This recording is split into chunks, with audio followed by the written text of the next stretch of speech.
मक्का मुअज्जमा और Medina Munawwara में rape हुआ है, ये मैं नहीं बोल रही हूँ, ये अल जजीरा ने छापा है, ये बीबीसी वर्ल्ड न्यूज ने छापा है। ये 14 अगस्त बना के मैं जानना चाहती हूँ कि कितने लोग हैं आप लोग में से जो दिल से ये झंडे उड़ाते हैं, ये कौमी तराने लगाना, ये पेट्रियाटिक सॉन्ग्स लगाना और ये दिल दिल पाकिस्तान सुनना, कितना दिल से करते हैं आप लोग, मैं जानना चाहती हूँ। खौफ बहुत ज्यादा है जनरल आसिम मुनीर को, क्योंकि बांग्लादेश में जो कुछ आपने देखा उसके फौरन बाद इमरान खान की पार्टी ने 30 अगस्त को अडयाला जेल की तरफ लॉन्ग मार्च की कॉल दी है। वो आदमी, उन्हें मुझे पकड़ा और वो मुझे लेके जा रहे थे अपने साथ, उन्होंने मेरे पेट पे गन रखी। आपके पाकिस्तान की भी 3 महिलाओं ने अपना इंटरव्यू दिया है कि उनके साथ मोलेस्टेशन हुआ है, उनके साथ रेप हुआ है, उनके साथ गलत हरकतें हुई हैं मक्का मदीना में। हम जिंदा कौम है, पाइंदा कौम है,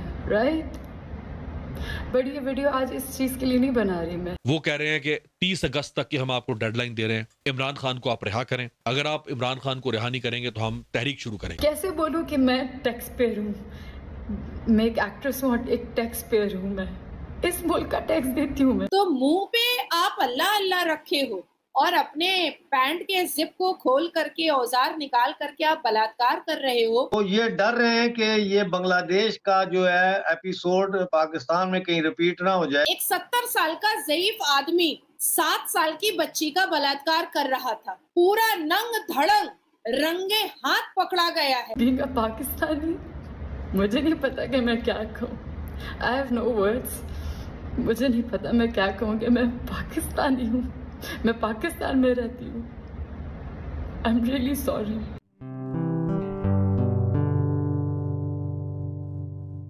नमस्ते दोस्तों, जय हिंद। निक न्यूज़ बर्नर की रिएक्शन वीडियो में आप सभी का स्वागत है। दोस्तों, जो कुछ भी अब बांग्लादेश में हो रहा है वो तो आप सब जानते ही हैं।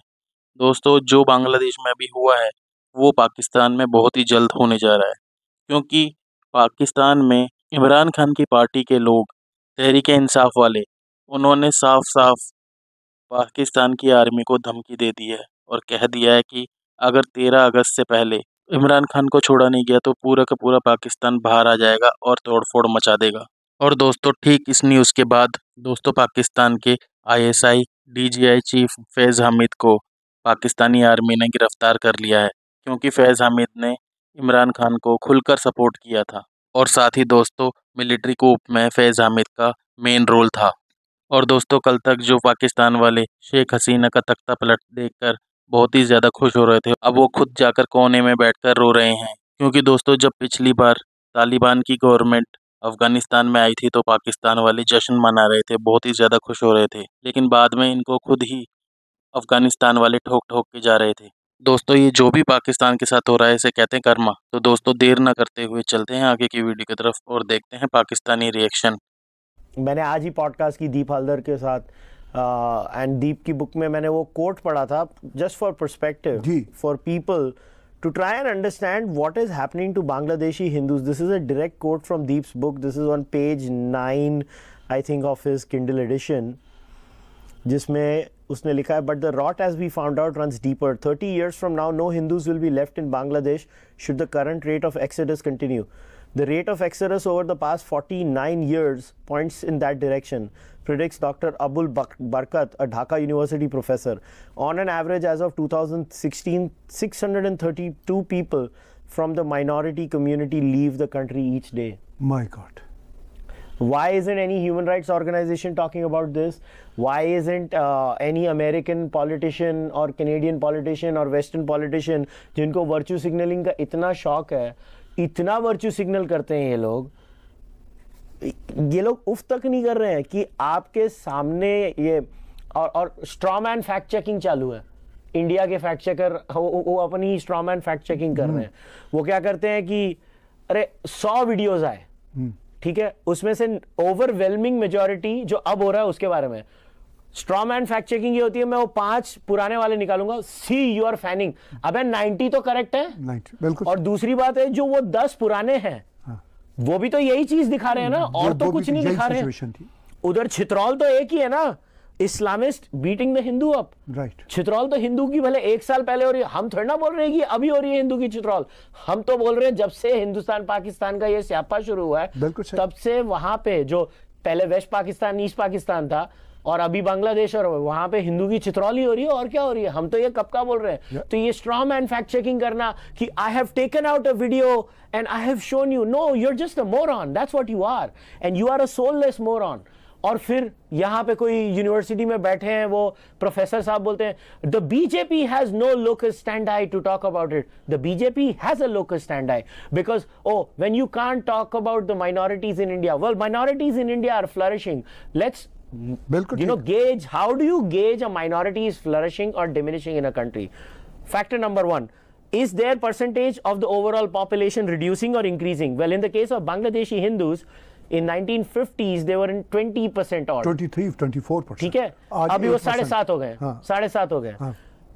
When India got partitioned, Muslims were barely 7 to 8% of India. Today they are officially 14 to 15% India. Yes. So that is one mapdand. Second, if you look at communal riots and deaths due to communal riots in India, overall communal riots have reduced in India, and even when the riots happened, because of increase in state capacity and other reasons, prosperity, people just get more civilized when they are educated, overall deaths because of communal violence has gone down in India.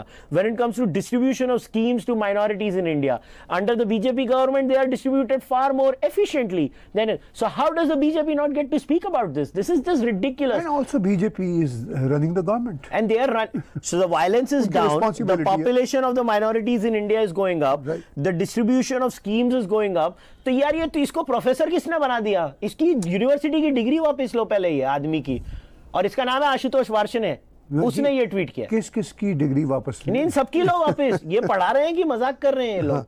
ये बेवकूफ है, 1 number के वाहियात बातें करते हैं और बाद में बोलते हैं ओह BJP has no local standard. No, you people have no local standard to comment on this. और मैं आपको बोल रहा हूँ इन बदजातों का बस चलता था ना ताहिर भाई, ये करोड़ों हिंदू मर जाते थे ना, ये लोग कुछ नहीं करते थे। अभी प्रॉब्लम ये है कि सोशल मीडिया अभी सच छुपने ही नहीं देता है। एंड थैंक्स टू, मैं तो सच्ची बोलूं, अगर एक्स नहीं होता था ना और इलॉन मस्क नहीं होता था ना, ये पूरा नरसंहार छुप जाता था। ऐसा ही पूरा नरसंहार छुप जाता था, क्योंकि इलॉन मस्क है और एक्स है और वो सारी इंफॉर्मेशन वहां चली जाती है और उसमें गंद बहुत आता है। मैं एक्सेप्ट करता हूं आजकल कनाडा में रेसिज्म के वीडियोस बहुत फैल रहे हैं, मगर the point is because Elon ने एक प्लेटफॉर्म क्रिएट कर दिया कि free speech is the baseline, तो उसमें कचरा भी आता है और भी आता है।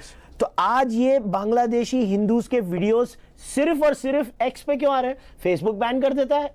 मक्का मुअज्जमा और मदीना मनव्वरा में रेप हुआ है, ये मैं नहीं बोल रही हूँ, ये मैं नहीं बोल रही हूँ, ये अल जजीरा ने छापा है, ये BBC वर्ल्ड न्यूज ने छापा है भाई, ये इंटरनेशनल न्यूज बना है कि मक्का मुअज्जमा और मदीना मनव्वरा में बलात्कार हुआ है और कितनी विक्टिम्स ने अपनी आप बीती खुद न्यूज रिपोर्टर को बताया है कि भाई मेरे साथ ऐसा मक्का में हुआ था, और जिसमें से आपके पाकिस्तान की भी 3 महिलाओं ने अपना इंटरव्यू दिया है कि उनके साथ मोलेस्टेशन हुआ है, उनके साथ रेप हुआ है, उनके साथ गलत हरकतें हुई हैं मक्का मदीना में।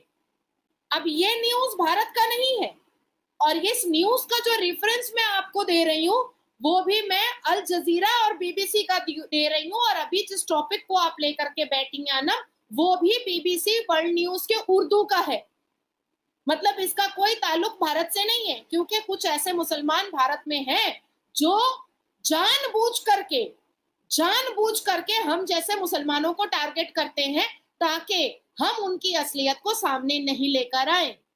अब अभी इसी वक्त मैंने इंस्टाग्राम पे और ट्विटर पर एक पोस्ट किया है।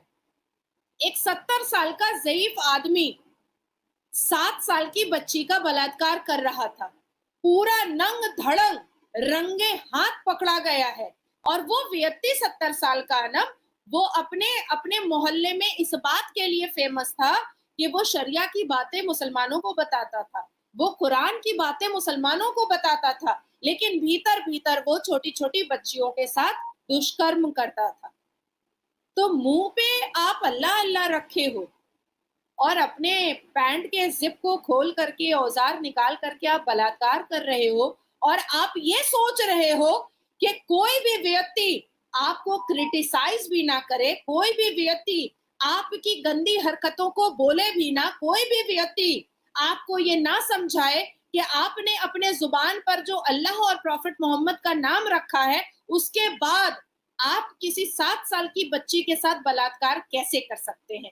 या तो आप बलात्कारी हैं और या तो आप रसूल की उम्मत से आते हैं। अगर आप रसूल की उम्मत से आते हैं तो आप बलात्कारी नहीं हो सकते हैं, और आप अगर बलात्कारी हैं तो आप रसूल की उम्मत से कभी नहीं आ सकते हैं। दोस्तों, अगर आपको हमारी वीडियो पसंद आई है तो प्लीज़ लाइक ज़रूर करें और साथ में शेयर करना ना भूलें। और साथ ही दोस्तों, ऐसी ही लेटेस्ट वीडियो देखने के लिए हमारे चैनल को सब्सक्राइब करें, साथ ही बेल का आइकन जरूर दबाएं ताकि सबसे पहले आपको हमारी वीडियो की नोटिफिकेशन मिल सके। धन्यवाद।